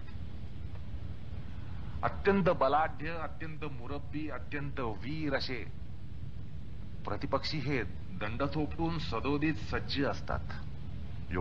साधकांनी आणि इतरांनी सुद्धा, विशेषतः योग साधकांनी ही गोष्ट लक्षात घेतली पाहिजे की यमनियम पाळताना किंवा पाळण्याचा प्रयत्न करताना, पाळत असताना मनाशी पक्की खुणगाट पाहिजे की आपल्या समोर असे बलवान मल्ल आहेत. अनादि कर्मवासना, क्लेशवासना, विद्यावासना, पापवासना या स्वरूपामध्ये. या ठिकाणी आठवतं दुर्योधनाची या संदर्भामधली असहाय्यता ही सार्वजनीन आहे. अर्थात दुर्योधनाची असहाय्यता त्यांनी मुद्दाम त्याच्या दंभामध्ये, त्याच्या दर्पामध्ये उभी केली होती. अर्थात तो थोडस ज्याला उपहास म्हणतात, उपहासानं भगवंतांना दुर्योधन म्हणतो, जानामि धर्मम न च मे प्रवृत्तिः, जानामि अधर्मम न च मे निवृत्तिः, त्वया ऋषिकेश हृदि स्थितेन यथा नियुक्तो अस्मि तथा करोमि. उपहासाने म्हणतो दुर्योधन म्हणजे आपल्याला कल्पना आहे हा दर्पाचा पुतळा आहे, अहंकाराचा पुतळा आहे, द्वेषाचा पुतळा आहे. आणि तो भगवंतांना म्हणतो, भगवंता ऋषिकेशा, तूच आमच्या हृदयात आहेस, तूच माझ्या हृदयात आहेस, तू जसं मला नियुक्त करशील तसा मी वागत असतो, तसा मी वागतोय. मला धर्म कळतो पण धर्मामध्ये माझी प्रवृत्ती नाही, मला अधर्म कळतो पण अधर्मापासून माझी निवृत्ती नाही. तूच अंतर्यामी आहेस, तूच माझं नियंत्रण करतोय, असं उपहासाने म्हणतो. तो भाग सोडून द्या, पण हीच धारणा यथा नियुक्तो अस्मि तथा करोमि ही अत्यंत पुण्यवान वैदिकाची सुद्धा असते. फरक लक्षात घ्या. दुर्योधनाची पण तीच भूमिका तो सांगतो, अर्थात तो उपहासानं सांगतो, पण सगळ्या वैदिकांची हीच धारणा असते, यथा नियुक्तो अस्मि तथा करोमि. अर्थात ही जनसामान्यांची सुद्धा, आध्यात्मिक साधकांची सुद्धा, योग साधकाची सुद्धा अशीच अवस्था असते की किती जरी पटलं, यमनियम पटले, अहिंसा, सत्यास्तेय, ब्रह्मचर्य, अपरिग्रह, शौच, संतोष, तपस्वाध्याय, ईश्वर प्रणिधान सगळं जरी पटलं तरी प्रतिपक्ष जे आहे ते अत्यंत बलाढ्य आहेत आणि ते हा धर्म पाळू देत नाहीत. त्यामध्ये शक्यतोपरी विघ्न आणतच असतात. असं सांगायचा मुद्दा असा की दुर्योधनाला ईश्वरी सत्तेविषयी आसुरी वैरभाव होता आणि त्यातलं जे अधर्मत्व होतं, अधर्म होता, पापवासना होती, पाशवी वासना जी होती ती बलवान होती. त्याच्या वचनात खऱ्या अर्थानं असहाय्यता वगैरे नाहीये. मी सांगितलं हा उपहास आहे दुर्योधनाच्या वचनामध्ये. त्यांनी दैवी धर्म, दैवी सत्ता, दैवी शक्ती विरुद्ध पुकारलेल्या बंडाची ती निशाणी होती. पण सर्वसामान्य जन जे आहेत किंवा योगसाधक विशेषतः जे आहेत त्यांचा आपण विचार करतोय, त्यांना कर्मवासना, क्लेशवासना यांच्या वर्चस्वाखाली आपण असल्याची जाणीव, ज्यावेळेला धर्मपालन करण्याची वेळ येते त्यावेळेला जाणीव होते. यमनियम पालनामध्ये किती जरी आत्मीयता असली आणि तो किती जरी शुभधर्म असला आणि जितका शुभ असेल तितके अधिक विघ्न त्यात असतात, हा अनुभव आहे. जितका तो धर्म शुभ, जितका उदात्त तितकी त्यामध्ये विघ्न असतात, बलाढ्य विघ्न असतात. हा सार्वजनीन, सार्वकालीन, सार्वत्रिक असा अनुभव आहे. आणि योगदर्शन सुद्धा ज्यावेळेला ही साधन प्रणाली म्हणून सांगतं त्यावेळेला नुसतं सांगून जात नाही. शास्त्रकार केवळ सांगत नाहीत अहिंसा अहिंसा अहिंसा अहिंसा, सत्य सत्य सत्य सत्य असा केवळ कंठघोष करत नाहीत, कारण तो शेवटी कंठशोष ठरतो, त्यांना माहिती आहे. त्यामुळे केवळ यमनियम सांगून ते मोकळे होत नाहीत. उदार अंतःकरणानं त्यांचं पालन कसं होईल, कशा प्रकारे करायला पाहिजे, त्यांचे प्रतिपक्षी कोण, कसे, केव्हा, का उपटतात, हा सगळा नकाशा साधकापुढे मांडतात. आलं का लक्षात? प्रतिपक्ष असतात हे सगळ्यांना माहिती आहे, पण ते कसे उभा राहतात, केव्हा उभा राहतात, का उभा राहतात, याबद्दलचा एक नकाशा ते देतात. ह्याला शास्त्रामध्ये वितर्क बाधन म्हणतात. वितर्क बाधन, वितर्क बाधना, वितर्क बाधा. अहिंसा पाळत असताना हिंसेची बाधा होणं आणि हिंसा घडणं, अहिंसा करावी अशी किंवा पाळावी असं वाटलं तरी हिंसा घडते, ही वितर्क बाधा आहे. सत्यपालन करावं असं वाटत असताना असत्य वर्तन होतं, असत्य वचन होतं, असत्य केलं जातं, ह्याचं कारण वितर्क बाधा असते. अर्थात आपलं स्वाभाविक वर्तन जे असतं ते ज्या वेळेला या तत्वांच्या विरुद्ध जातं त्यावेळेला त्याला वितर्क बाधा असं शास्त्रकार म्हणतात. आणि ही वितर्क बाधा कशा प्रकारची असते याचा एक नकाशा साधकापुढे मांडतात.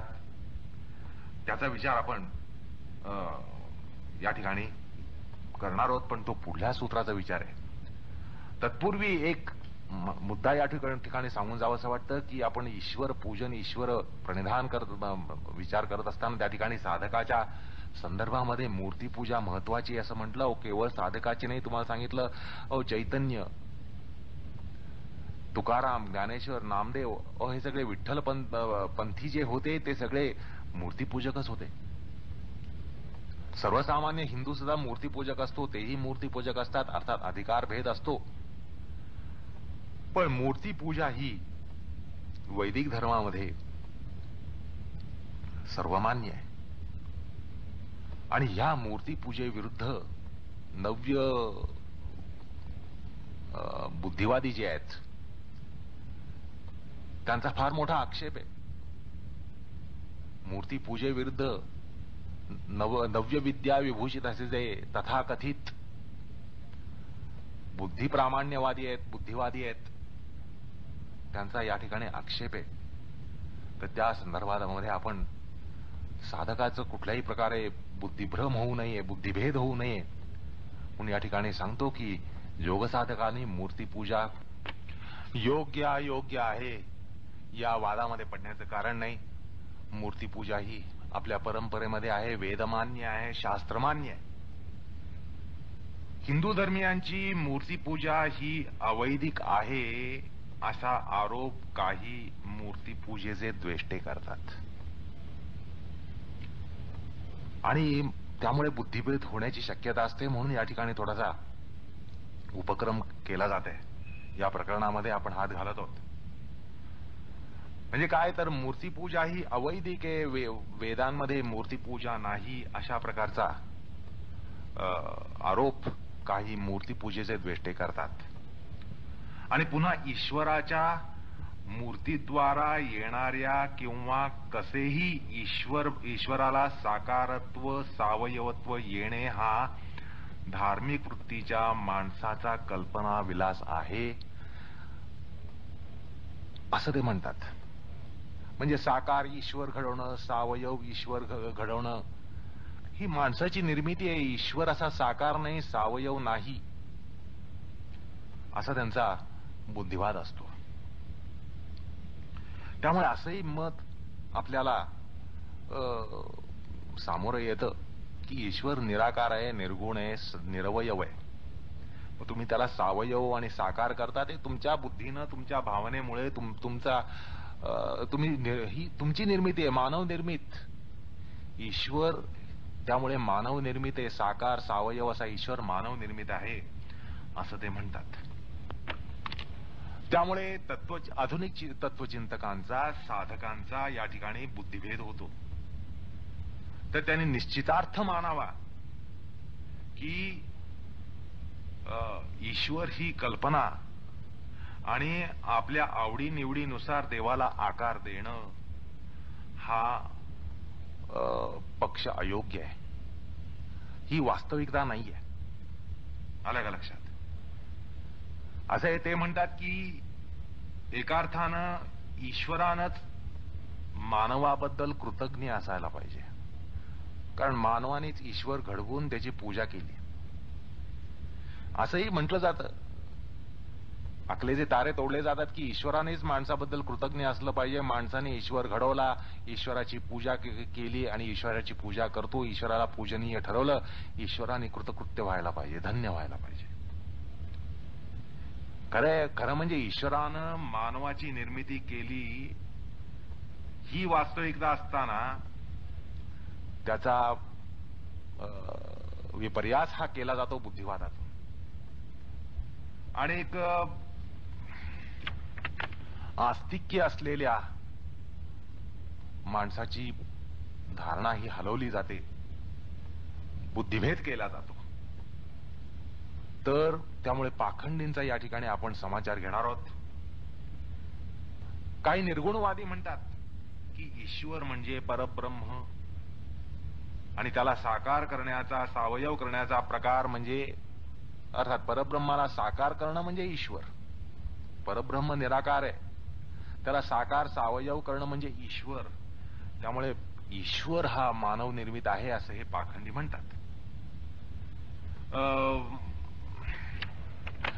ते म्हणतात असा ईश्वर, असा सावयव ईश्वर भगवंत म्हणजे आस्तिक्य बुद्धीला विशेष सवलत आहे. आणि म्हणून निर्गुण निराकार ब्रह्माला सगुण साकार करण्याची मुभा या ठिकाणी दिली गेली, धर्माने दिलेली आहे. आता ईश्वर आणि परब्रह्म, ईश्वर आणि ब्रह्म हे वेगळे आहेत असं मानणं काही योग्य नाहीये. आपण ईश्वर प्रकरणामध्ये पहिल्या पादामध्ये हा विचार केला. त्यामुळे ईश्वर हा मानव निर्मित आणि ब्रह्म हा स्वयंभू असं काही नाहीये. ईश्वरच ब्रह्म आहे, शबल ब्रह्म वगैरे सुद्धा वेदाला अमान्य अशा कल्पना आपल्या काही दर्शनातून आलेल्या आहेत. मुद्दा असा की ईश्वराविषयी मूर्त कल्पना हा मानवी बुद्धीचा कल्पनाविलास नाही. या ठिकाणी असं सांगायचं वाटतं की शतपथ ब्राह्मणामध्ये मूर्त अमूर्त ब्रह्मची कल्पना आहे. कल्पना नाहीये, श्रुती म्हटल्यानंतर ती कल्पना नाहीये, श्रुती म्हटल्यानंतर ती वास्तविकता आहे. तर शतपथ ब्राह्मणामध्ये मूर्त अमूर्त ब्राह्मण म्हणून एक प्रकरण आहे आणि त्या ठिकाणी मूर्त ब्रह्म अमूर्त ब्रह्म अशा दोन्ही वास्तविकता सांगितल्या गेलेल्या आहेत, संकल्पना सांगितल्या गेलेल्या आहेत. आणि अमूर्त ब्रह्म कुठल्याही प्रकारे दोषानं संस्पृष्ट होऊन मूर्त होतो वगैरे या कल्पना आहेत. त्याला वास्तविकतेचा अजिबात आधार नाहीये. अमूर्त तोच मूर्त, मूर्त तोच अमूर्त असं त्या ठिकाणी म्हटलेलं आहे. आता या ठिकाणी पुनरुक्ती टाळण्यासाठी केवळ तुम्हाला स्मरण देतो की ईश्वराचा विचार करताना पहिल्या पादामध्ये, समाधी पादामध्ये, ईश्वर प्रकरणामध्ये विचार करताना आपण या सगळ्या संकल्पना पाहिल्या. मूर्तामूर्त, व्यक्ताव्यक्त, सगुण निर्गुण या सगळ्या संकल्पना पाहिल्या. त्यामुळे पुनरुक्ती या ठिकाणी टाळतो. पण या संदर्भामध्ये एवढंच सांगावंसं वाटतं की अमूर्त ब्रह्म आणि मूर्त ब्रह्म यात कोणी श्रेष्ठ कोणी कनिष्ठ असा प्रकार नाहीये. कोणी वास्तविक आणि कोणी काल्पनिक असाही प्रकार नाहीये. तसंच हिंदू मनावर अवतारांचाही प्रभाव आहे. विष्णूचे दशावतार, देवदेवतांचे अवतार म्हणून या गोष्टीचाही प्रभाव आहे. आणि मग काही लोक असं म्हणतात की हा अवतारवाद जो आहे हा सगळा पौराणिक आहे, ह्याला काही आधार नाहीये, ह्याला तथ्य नाहीये. आलं का लक्षात? तर अशाही प्रकारे एक पक्ष उभा केला जातो की अवतारवाद किंवा त्यामुळे निर्माण होणारा भगवंतवाद, ईश्वरवाद हा सगळा काल्पनिक आहे आणि हा खरं म्हणजे सगळ्यात दुराग्रह आहे. पुराणामध्ये मत्स्य, कूर्म, वराह वगैरे अवतार सांगितले गेलेले आहेत. तर या सगळ्या अवतारांना किंवा अवतारांचं मूळ हे वेदांमध्ये आहे, हे या ठिकाणी अभ्यासकांना लक्षात घेतलं पाहिजे. ते पौराणिक आहे, याला वेदामध्ये आधार नाही असा एक विचार जो प्रसृत आहे तो बुद्धिभेद करणार आहे असं या ठिकाणी सांगावं असं वाटतं. सांगण्याचा मुद्दा असा की मत्स्य, कूर्म, वराह वगैरे जे अवतार आहेत त्या अवतारांना वेदांमध्येच आधार आहे, हे पौराणिक कथन नाहीये, पुराणांचा कल्पनाविलास नाहीये. या ठिकाणी छांदोग्य उपनिषद आणि बृहदारण्यक उपनिषदामध्ये पुराणांचा विद्येमध्ये अंतर्भाव आहे हे लक्षात घेतलं पाहिजे.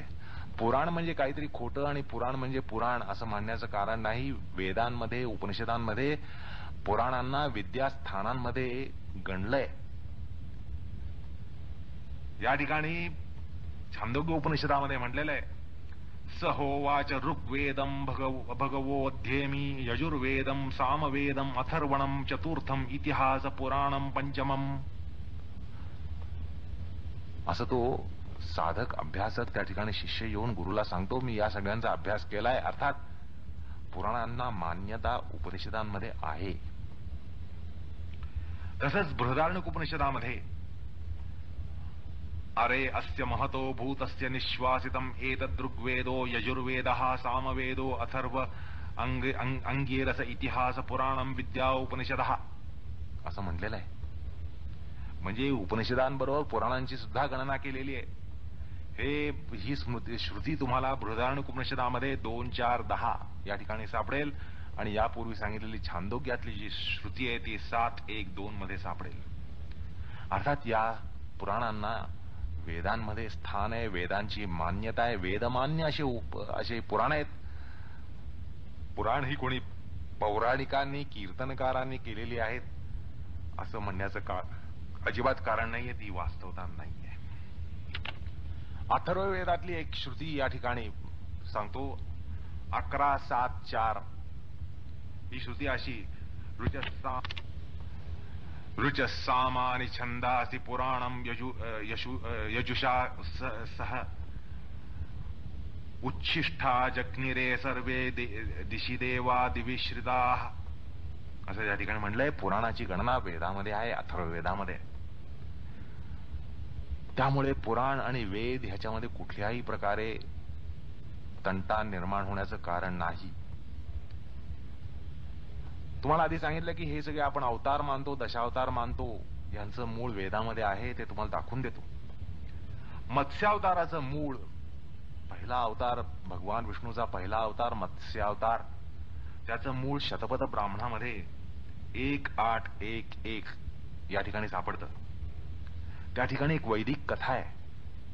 ती कथा अशी आहे की नदीच्या तटावर मनूला एक मासा हाती लागला. त्यानं म्हटलं, माझं पालन पोषण कर, मी तुला पार करीन, असं त्या माशाने म्हटलं. मनू म्हणतो, कशातून पार करशील? तर मासा म्हणतो, आता प्रलय होणार आहे, त्यातून तुला वाचवीन. आणि मग मनू त्याचं पालन करतो आणि तो क्रमशः वाढत जातो. मनू त्याला, तुम्हाला ही गोष्ट माहिती असेल, मनू त्याला एका छोट्याशा भांड्यात घालतो. मासा त्याला व्यापतो. त्याही पेक्षा मोठ्या भांड्यात, त्याही पेक्षा मोठ्या भांड्यात, त्याही पेक्षा मोठ्या भांड्यात करता करता करता शेवटी त्याला नदी, सागर ह्याच्यातून आणून तो सोडावा लागतो. इतका तो अवाढव्य मत्स्य बनतो. अर्थात विष्णूचा अवतार मत्स्य म्हणून त्याला मूळ या उपनिषदांमध्ये आहे, शतपथ ब्राह्मणामध्ये आहे. कूर्मावताराचं मूळ सुद्धा तैत्रीय आरण्यकात सापडतं. 1:23:3 या ठिकाणी ते सापडतं. त्या ठिकाणी प्रजापतीला वाटलं की आपल्या शरीरातून कूर्म आला, तेव्हा तो कूर्म म्हणतो मी तुझ्यापेक्षा सनातन आहे, असं ब्रह्मदेवाला तो म्हणतो. कूर्म म्हणतो मी तुझ्यापेक्षा सनातन आहे. अहो साहजिक आहे, तो नारायण आहे. आणि हा कूर्मच पुरुष सूक्ताचा सहस्त्र शीर्षा पुरुष होय असं ती श्रुती म्हणते. हे ब्राह्मण वाक्य असं आहे. अंतरतः कूर्मं भूतगम सर्पंतम तम अब्रवीत मम वैव त्वगाम गंसा समभूत न इति अब्रवीत पूर्वमेवाम्यहा आसिमिति तत्पुरुषस्य पुरुषात् पुरुषत्यम स सहस्रशीर्षा पुरुषः सहस्राक्ष सहस्त्रपात. तो जो पुरुष सूक्तामध्ये वर्णन केलेला जो परमपुरुष आहे तोच हा कूर्म आहे, अर्थात नारायण आहे, तोच आदिपुरुष आहे असं या ठिकाणी श्रुतीच म्हणते. वराह अवताराचा प्रसंग सुद्धा तैत्रीय संहितेमध्ये, तैत्रीय ब्राह्मणामध्ये, शतपथ ब्राह्मणामध्ये आढळतो. स वराहो रूपम कुत्वापन्यमज्जत स पृथ्वी यथ अच्छत असं म्हटलेलं आहे त्या ठिकाणी. तैत्रीय ब्राह्मणामध्ये 1:1:6 या ठिकाणी तुम्हाला ही श्रुती, हे ब्राह्मण वाक्य सापडेल. तसंच तैत्रीय संहितेमध्ये आपो वा इदम अग्रे शरीरमासीत तस्मिन् प्रजापतिर्वायुर्भूत्वा अचरत स इमाम पदयत तम वराहो भूत्वा अहरत असं त्या ठिकाणी म्हटलेलं आहे.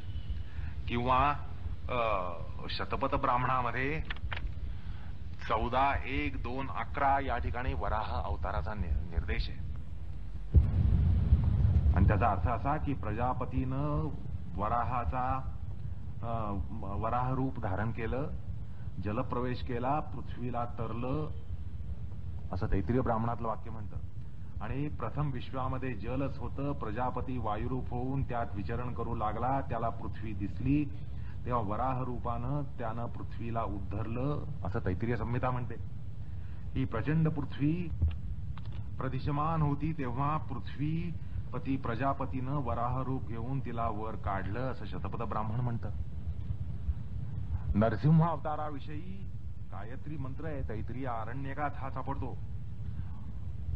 वज्रनखाय विद्महे तीक्ष्ण दष्ट्राय धीमहि तन्नो नारसिंह प्रचोदयात. तैत्रीय आरण्यकात ही नारसिंह गायत्री सापडते. यात नरसिंहाचाच निर्देश आहे. वामनावताराचा निर्देश ऋग्वेदामध्ये विष्णू सूक्तात सापडतो. इदम विष्णू त्रिविक्रमे त्रेधा निधरे पदम समूढस्य च पासूरे. शतपथमध्ये सुद्धा या पुराणाचं मूळ स्वरूप सापडतं. वामनावताराचं मूळ स्वरूप शतपथ ब्राह्मणातही सापडतं. त्यानंतर परशुराम, श्रीराम, श्रीकृष्ण हे तर सगळे ऐतिहासिक पुरुषच आहेत. हे ऐतिहासिक काळातले अवतार आहेत. इतिहासामध्ये त्यांचा निर्देश आहे. दशरथाचा उल्लेख हा ऋग्वेदामध्ये 1:126:4 मध्ये येतो. देवकी सुत कृष्णाचा उल्लेख छांदोग्यामध्ये येतो 3:17:6 मध्ये. या सगळ्यांना अर्थात वेदामध्ये, श्रुतीमध्ये मान्यता आहे. एकूण काय तर हा अवतार आणि त्यापासून आलेली मूर्तीपूजा ही सगळी वैदिक आहे, वैदिक मतामध्ये आलेली आहे, वेदातूनच आलेली आहे, वैदिक मतातून, वैदिक धर्मातून आलेली आहे, वैदिक परंपरेतून आलेली आहे. फार पुढे जाऊन असंही म्हणावंसं वाटतं की आज आपले जे दीपस्तंभ आहेत, संत महंत यांनी सुद्धा मूर्तीपूजा केलेली आहे. पंढरपूरचा विठ्ठल, वारकरी संप्रदायाचा विठ्ठल, त्यानंतर मीराबाईंचा श्रीकृष्ण, त्यागराजांचा श्रीराम, चैतन्य महाप्रभूंचे श्रीकृष्ण, तुळशीदासांचे श्रीराम. म्हणजे ही परंपरा जी आहे त्या परंपरेवरून आपल्याला निश्चित म्हणता येतं की मूर्तीपूजा, अवतार सावयव साकार ईश्वर या सगळ्या कल्पना नाही आहेत, या वास्तविकता आहेत. असं होतं. उपसंहार करताना, साधना म्हणून ईश्वर प्रणिधानाकडे बघताना असं सांगावंसं वाटतं की ईश्वर प्रणिधान हे सूत्रकारांनी सांगितल्याप्रमाणे परिपूर्ण असं नियमांग आहे. आणि तुम्हाला सांगितलं की हे जे नियमांग आहे हे ह्याची वीण ही प्रत्येक योगाच्या अंगांमध्ये आणि उपांगांमध्ये असायलाच हवे. ईश्वर प्रणिधान म्हणून ते म्हणतात समाधी सिद्धीर ईश्वर प्रणिधानात.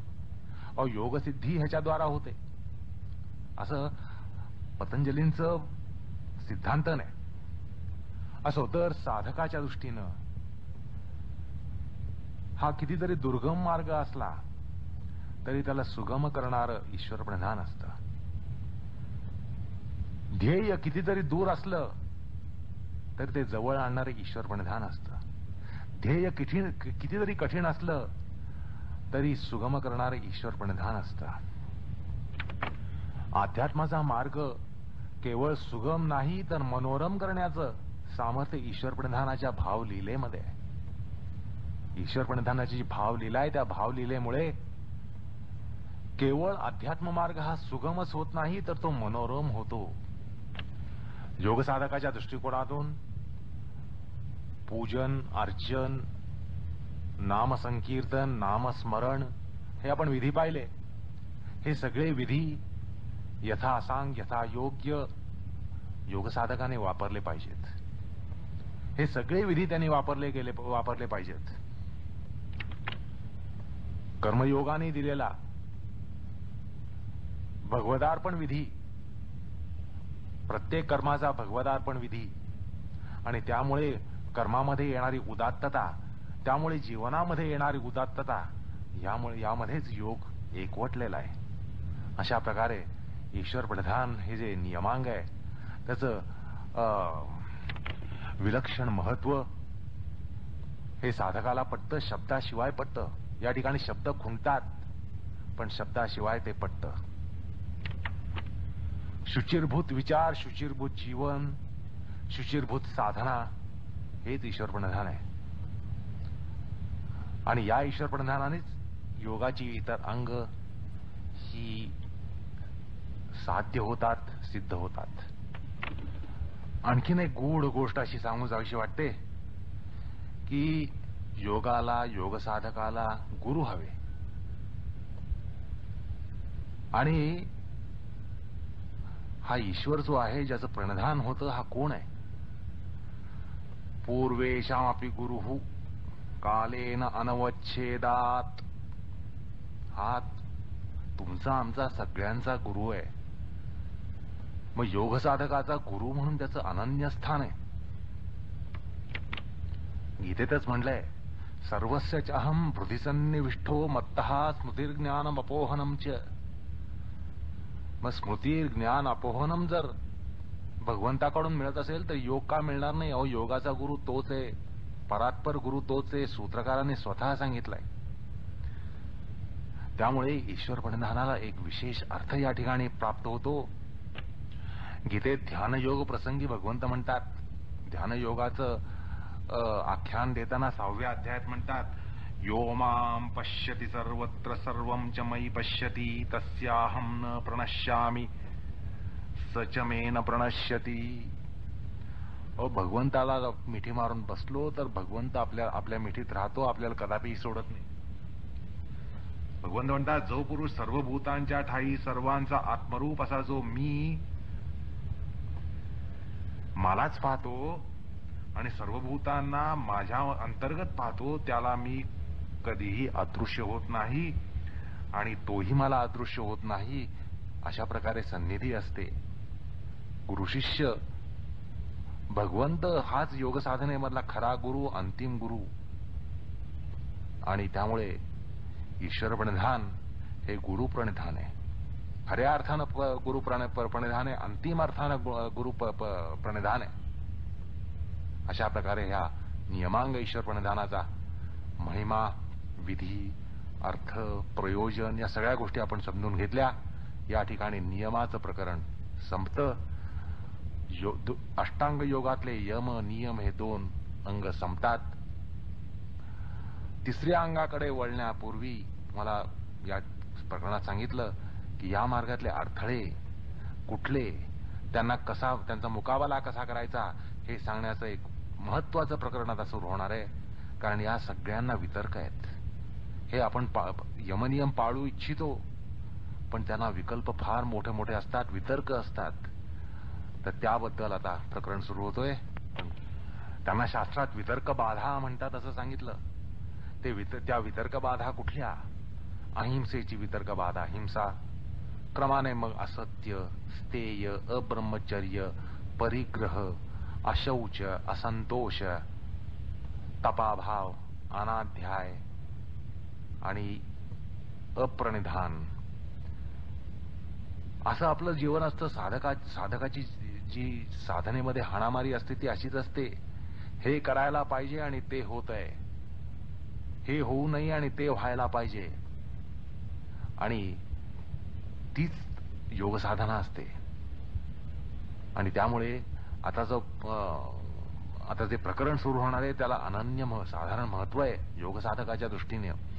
की वितर्क बाधा कुठल्या, कशा, केव्हा, काय येतात आणि त्यांचा मुकाबला कसा कसा करायला हवे याबद्दल शास्त्रकार सांगतात. शास्त्रकार केवळ उपदेश देऊन जात नाहीत. अनेक वार सांगितलं, योगशास्त्र केवळ उपदेशशास्त्र नाहीये, तर साधना प्रधान असं हे शास्त्र आहे. त्यामुळे यानंतर त्या प्रकरणाला सूत्रकार सुरुवात करणार आहेत. वितर्क बाधा आणि त्यावरची प्रतिपक्ष भावना.